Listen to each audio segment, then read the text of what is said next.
Hello, do-it-yourself Dave again with a brand new video on creating a 11-foot 6-inch circular paver patio. And I would like to share with you some of the planning that I did for this project and some of the lessons that I learned in doing the project. You can see I'm fairly well along in it already. And then also I would like to share some install tips, some of which I've learned on other YouTube videos and some of which I came up with myself. So with that, let's get started. First of all, where I chose to place this patio kit in my yard dealt with what I wanted to have for drainage. I have a kind of a lower area right through here, which is a drainage area. And you can see I built the patio into a hillside, so I had to cut out a wedge of material. And I chose to put a slope on my paver kit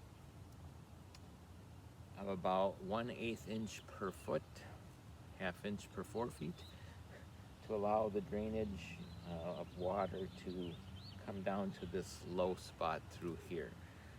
So I'll just mention that was thought about when I decided where I wanted to put my paver kit. I did a layout on paper. In my case, I did it with computer-aided design because I'm a CAD guy and I could do that, but you wouldn't necessarily need to do that if you don't have that type of resources. You can do a layout with paper and pen or pencil, and I'll show you how I did that as well. Okay.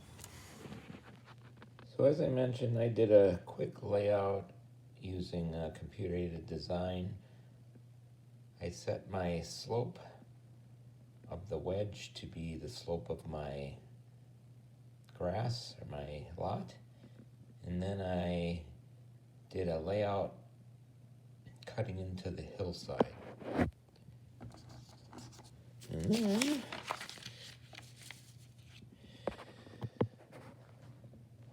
I did a little kind of a cross section. I chose to use 4 inches of class 5 compacted rock, 1 inch of leveling sand, and then I have my paver blocks, bricks, and I also laid out where I'm going to put some retaining wall blocks. And the neat thing about this is it allowed me to count every block that I needed. You'll also see that I have a fireplace kit that I purchased as well. And so I did my layout on CAD, but you wouldn't need to. You could do your layout on good old-fashioned paper, kind of like I started here. Okay, but do the planning up front. Very important step in the project.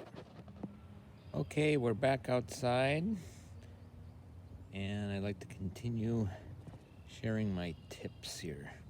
First of all, buy a kit. If you're going to do a circle paver patio, in my case, I bought a 11.5 foot, and the way that works is you buy a 9.5 foot kit, and then you buy extra blocks for each additional ring, which adds about another foot. So I had to have additional blocks for 2 additional rings, 9.5 up to 11.5 feet. And when you buy a kit, there is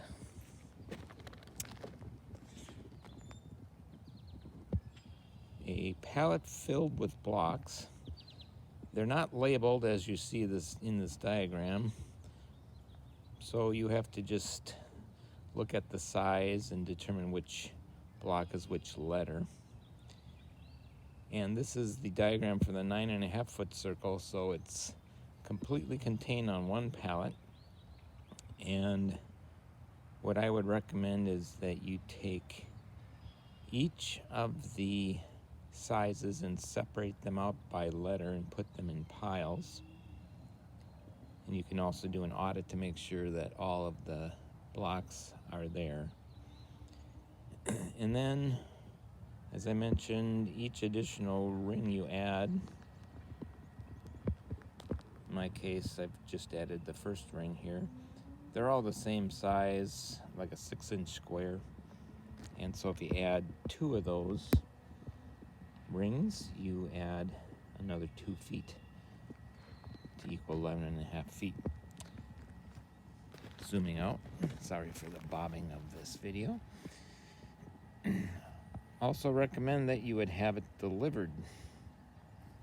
Now I'm as thrifty as can be, but if you look at how many bricks we're talking about, just have them come out with a semi-truck and their little loader and place them in your yard without you having to fill your trunk or trailer time after time after time and trip after trip from your supplier to do the project. Just have it delivered.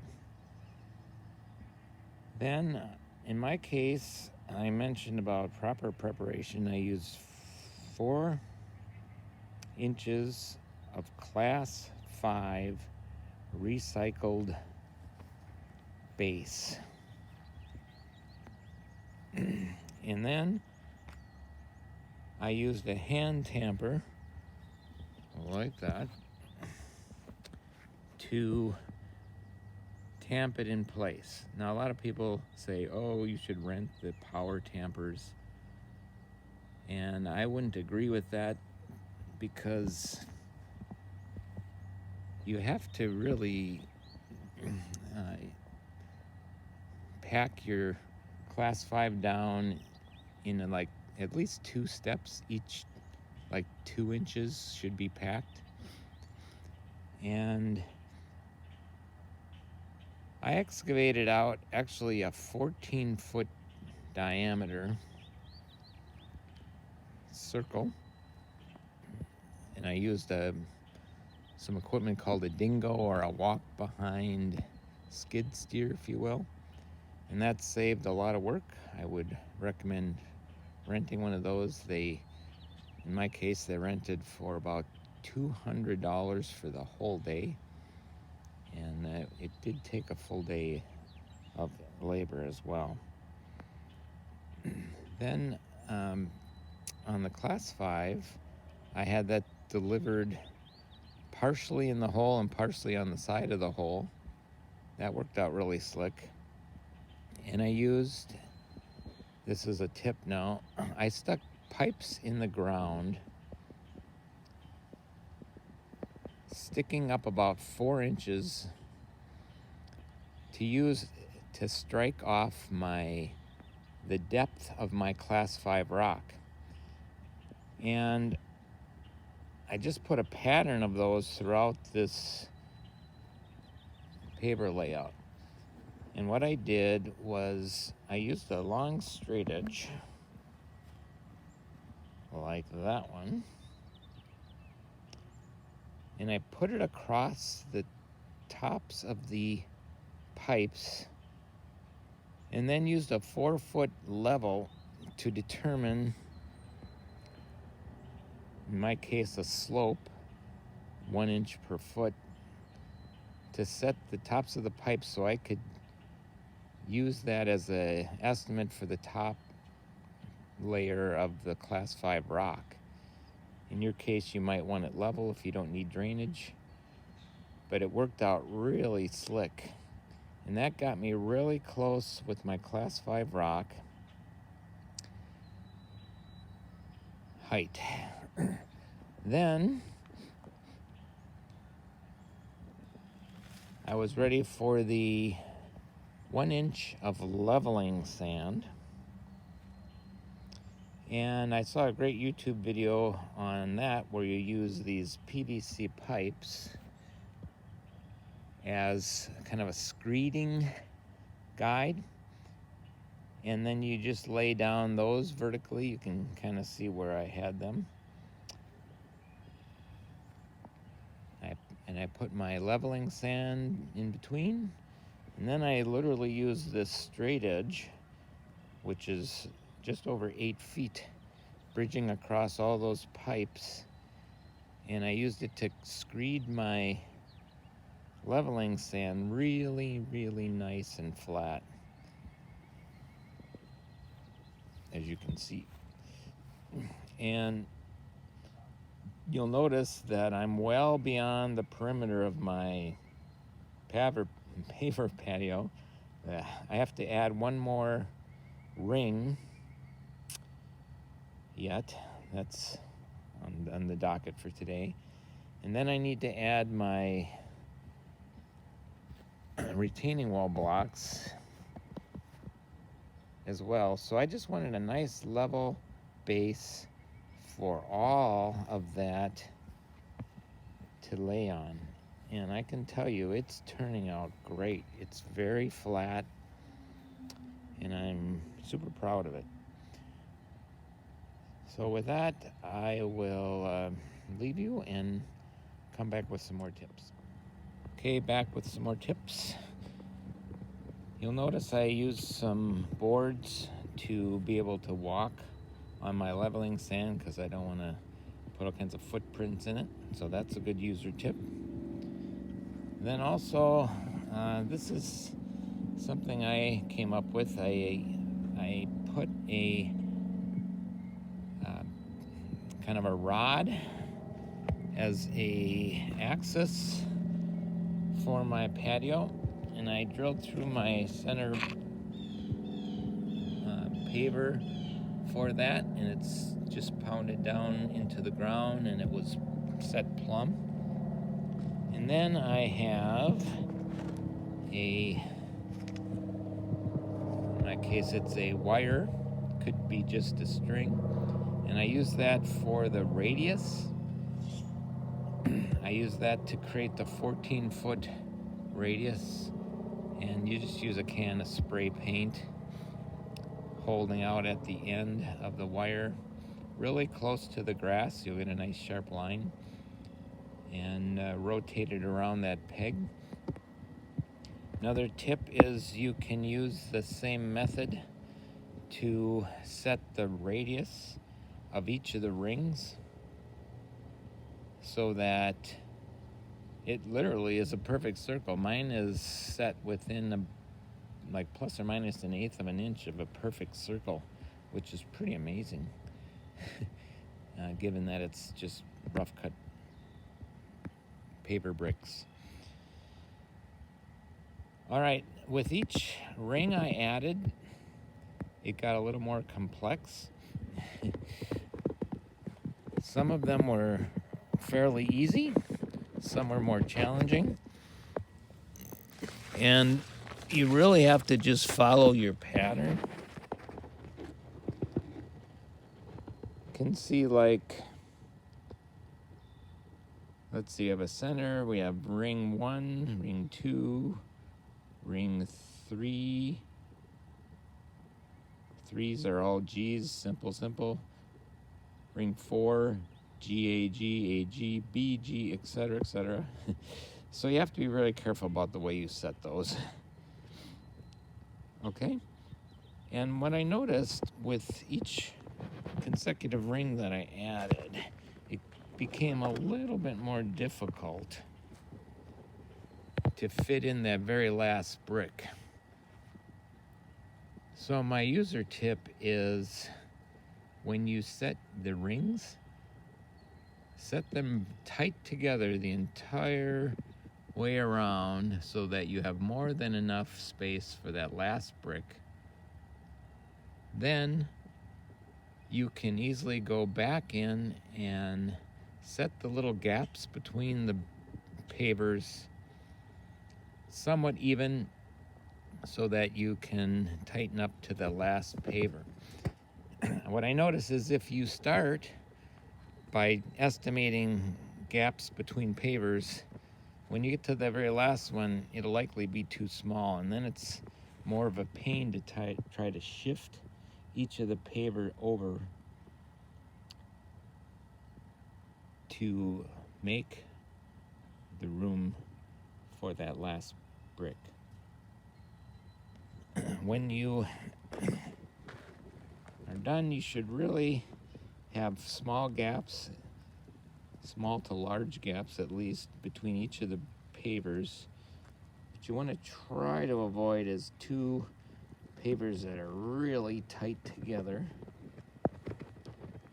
That might be an example right there, where I'll want to go in with a little putty knife and create a gap.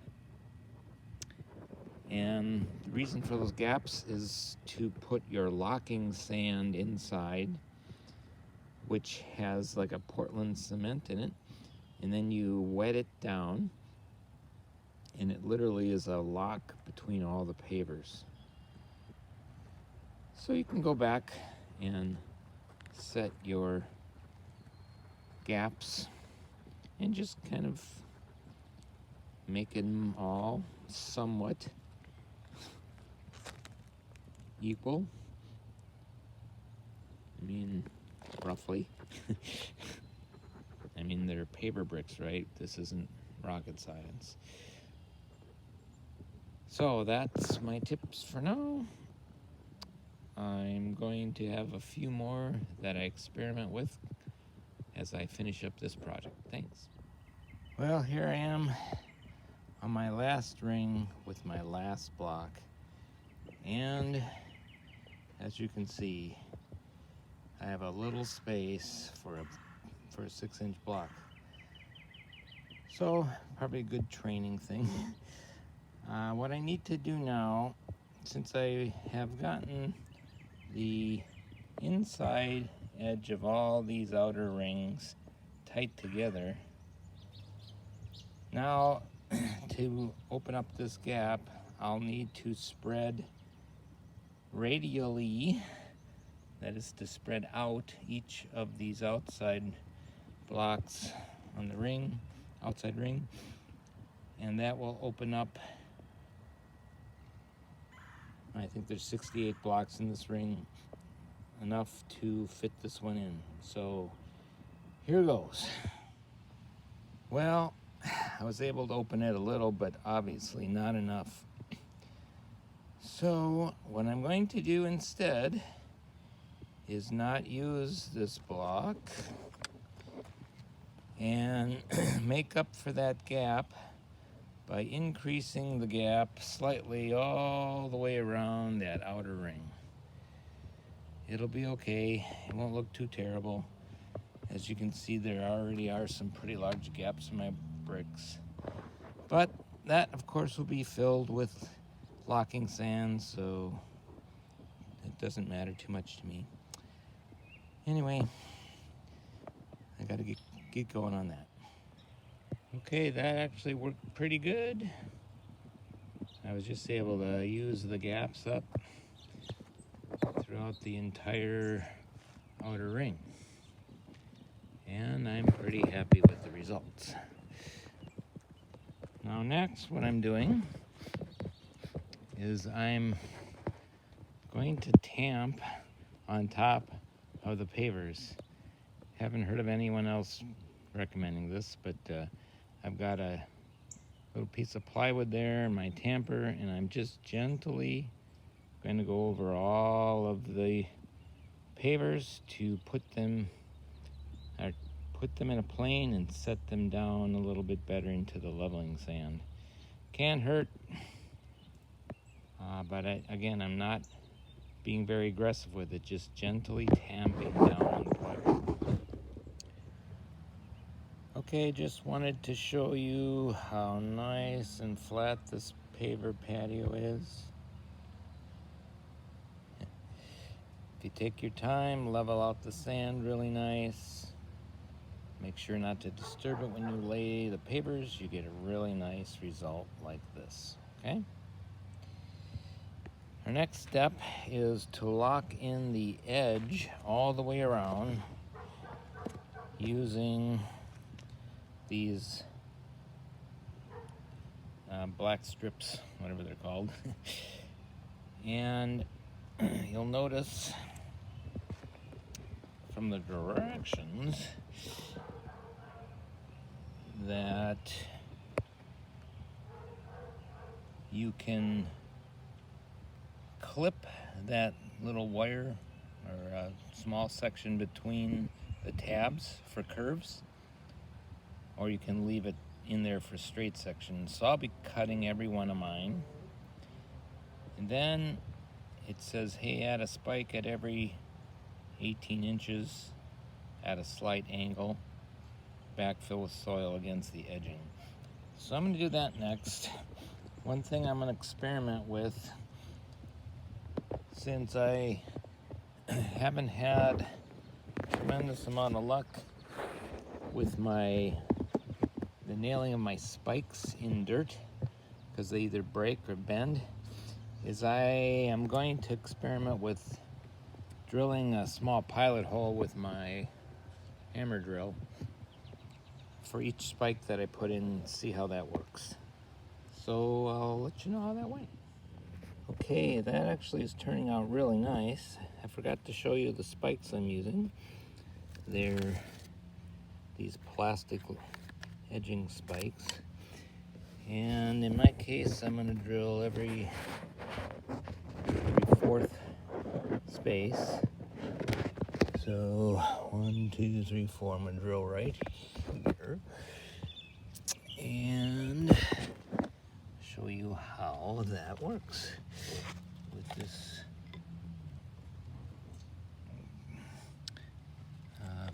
drill here, holding camera while doing video. There we go. And just note that I'm using a drill bit that's significantly smaller than these spikes are. It's just so I know if I hit any rocks or go through some hard ground, I just want to blast the hole through with that drill bit rather than the spike. Okay, and then I'm going to hammer them down and go all the way around the perimeter. Okay, I have found my Paver locking sand, and I read the directions on the back. Always a good idea. It says that it would like to be placed in joints at least a 1/4 inch thick or wide. So I'm a little hosed on that one. As you can see, some of my joints are a bit tight. Some of them are over, well, almost a 1/2 inch or more. Some of them are kind of tight. But the goal is to be able to get sand down in the cracks.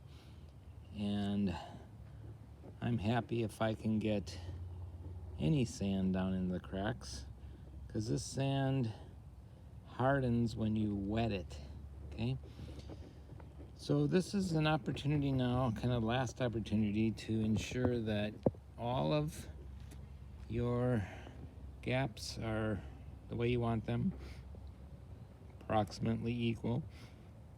And if there's any really tight joints, to open them up a little bit, like with a putty knife. I've done that, and then I did a sweeping. I swept off the surface here.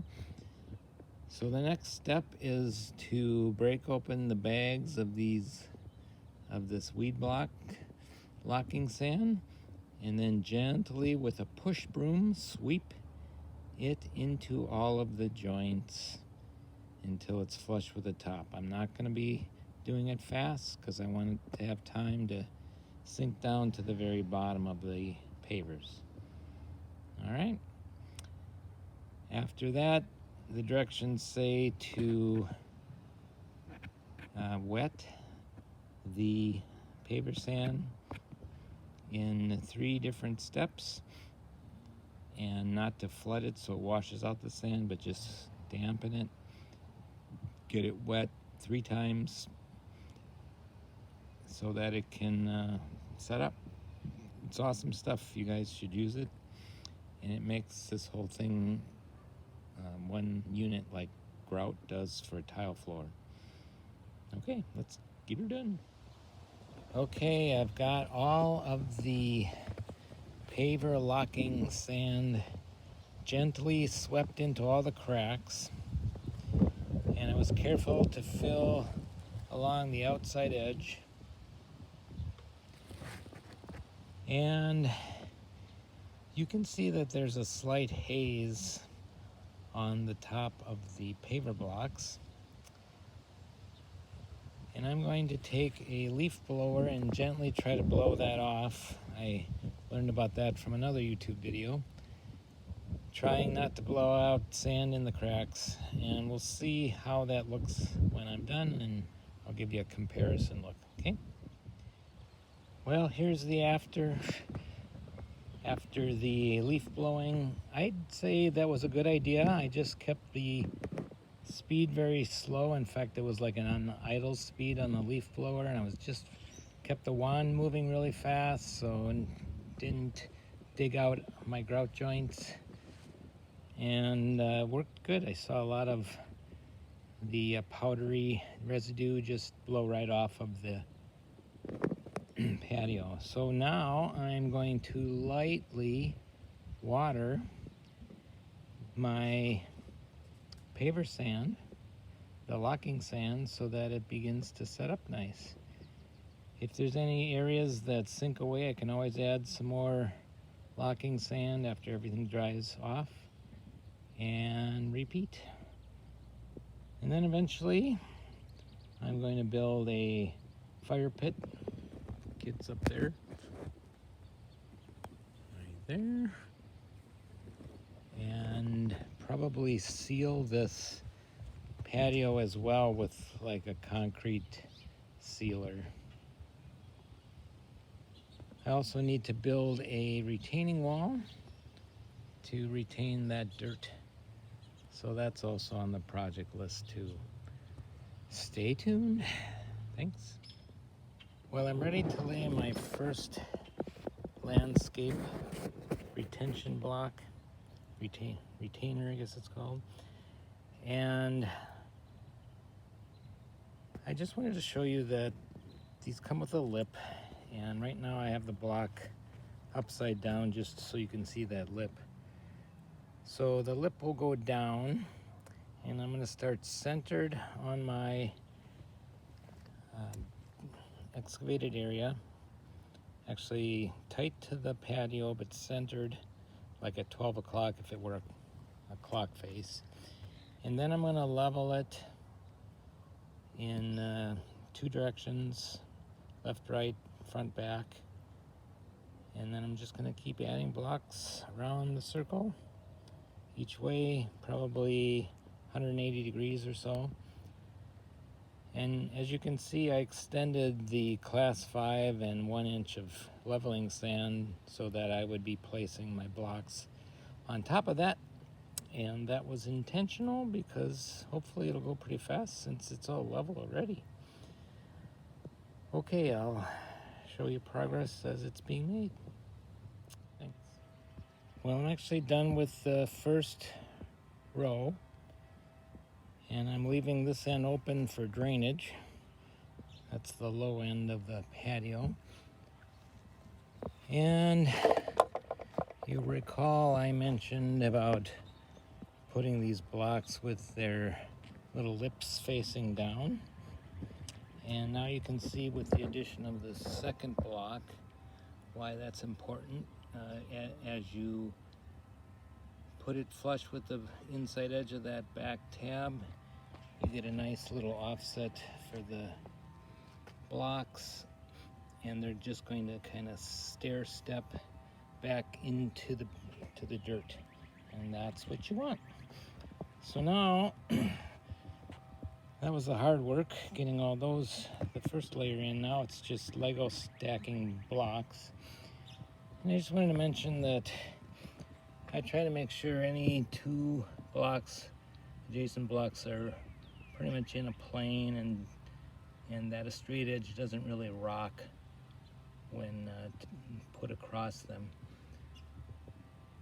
So, just some tips there.